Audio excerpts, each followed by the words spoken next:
Tatin ka pladan, pladan. Video ko na group dan. Ya, video ko. ভাই আমি মান বাচ্চার কসম ভাই আমি বাচ্চার কোলাতে নিয়ে এসেছি ভাই লইছে না এই এই এই জিনিসটা হলো আমরা তোমারে দিছি না তোমার কাছে পাইছি মেরে বেচার লিগে নিছি মারে তো বাচ্চার কসম বেচার লিগে নিছি না আমরা কোনো বেচার লাগে না এটা এটা তোমার কাছ থেকে পাইছি না ঠিক আছে আমার তো নাই স্যার বড় ভিডিও করা ভিডিও এখানে আম আয় আয় আয় একটা আওয়াজ দেখা নেই একটা আওয়াজ নাই এর গিয়ে আমরা বাত করলে শোনা কর সামনে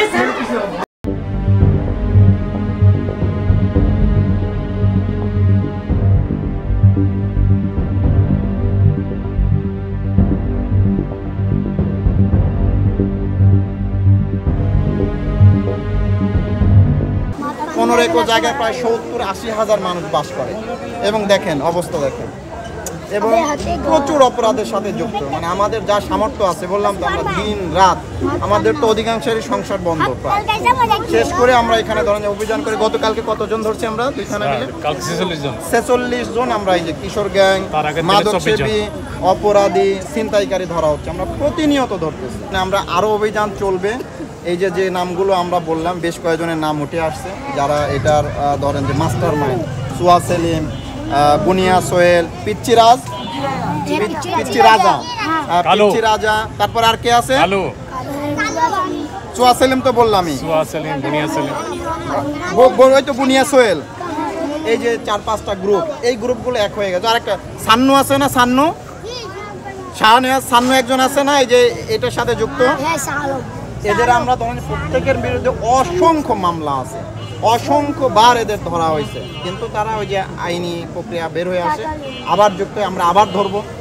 আবার তাদের বিরুদ্ধে কঠিন অ্যাকশন নেওয়া হবে এ বড় কারণ একদম খুলেই বলি এই গ্রুপগুলোর মধ্যে আমরা নিজেরা একটা দ্বন্দ্ব লাগিয়ে রাখছিলাম যে এক গ্রুপ আর এক গ্রুপ আমাদের তথ্য দিতে জানেন কিছুদিন আগে এখানে প্রায় 2.5 কোটি টাকার মতো ধরা হয়েছে আমাদের অভিযানে যৌথ বাহিনীর মাদক সহ আসামি সহ ধরা হয়েছে তারপর থেকেই কারণ এই টাকাগুলো তো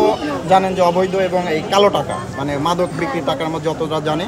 এইটা ধরার পরে এই গ্রুপগুলোর মধ্যে তখন মানে অবিশ্বাস আরও বেড়ে যাওয়ার পরে তারা আমরা যতদূর জেনেছি যে তারা তখন ওই যে এক গ্রুপ আর এক গ্রুপকে দোষারোপ করে যে এরা পুলিশকে তথ্য দিচ্ছে আমাদের ধরে পরে সামহাও কোনো একভাবে হয়তো তারা নিজেরা একত্রিত হয়ে আজকে একটা শোডাউন দিছে আমার যেটা মনে হচ্ছে এরা সর্বশেষ পর্যায়ে আছে ওই যে মোমবাতির যেমন শেষ হয়ে গেলে মোমবাতির আগুনটা ধপ করে জ্বলে উঠে ডুবে যায় মানে বন্ধ হয়ে যায় এদের অবস্থা হয়েছে তাই ইনশাল্লাহ আমরা যা ধরছি ইনশাল্লাহ অল্প কিছুদিনের মধ্যে এই যে সোয়া সেলিম বুনিয়া সোহেল এরপরে হচ্ছে যে কি বলে পিচ্চি রাজা সান্নু এরা ইনশাল্লাহ এই পুরো বিহারি ক্যাম্পে আর ঢুকতে পারবে